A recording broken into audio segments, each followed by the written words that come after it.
guys, Matt Thomas here at Cedar Rock Studio Guitar Gallery in Indiana, and today we've got a very special Leo Buendia guitar for you.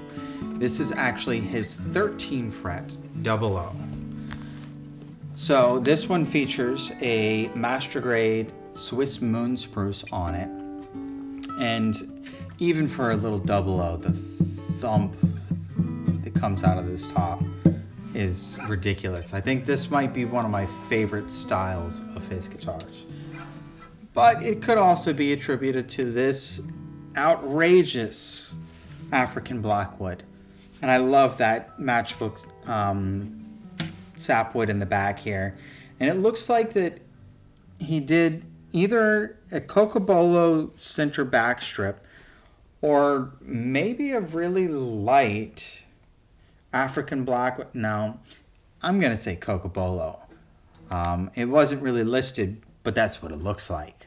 Also, he did this little tile motif. This top section here that's got some, what looks like green, some blue, red, and maple. It's just kind of repeating pattern, if you will. It's something that I see on some of the more vintagey style instruments, which I guess that's his wink towards it being kind of a vintage body. Now it has an African Blackwood heel cap here as well, and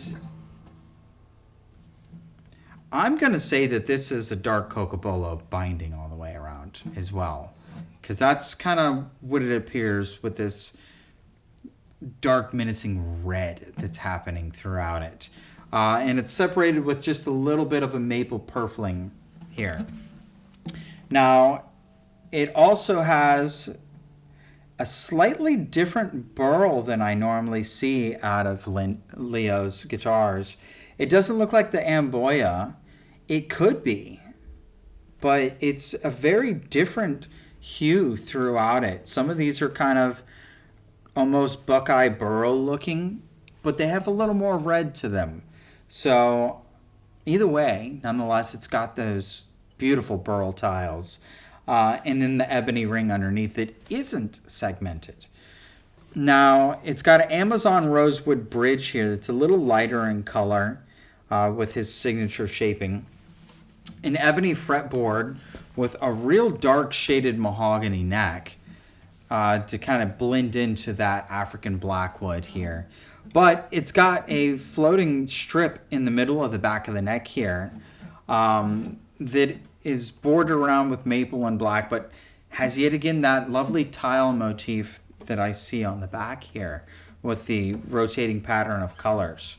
Now it's got a ebony back cap, but on the front cap it's got an African Blackwood head cap with that unknown to me burl little triangle up there for his signature shape. Now this actually has go-to 510s on it rather than some of the higher end tuners, so if ever one of these were to fail, you can just switch it out very simply. Now it's a very dark and menacing looking guitar other than the moon spruce top, but it's got a very interesting kind of presence to it. The tone of this thing is very unique. It's almost got that kind of awe and hollow-like texture to the sound, but there's a ton of fundamental present.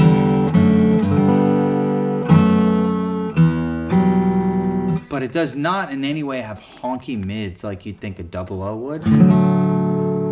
To me, this sounds like what I'd want out of an OM.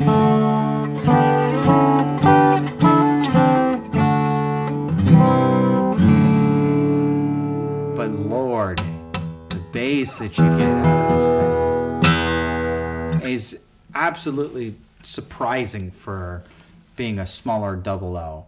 Now it is a 25-inch scale, but again, it's 13 fret to the body, so it doesn't push the bridge all the way to the belly, but a lot closer to the belly than if it wasn't. So you get a little more action out of the top board.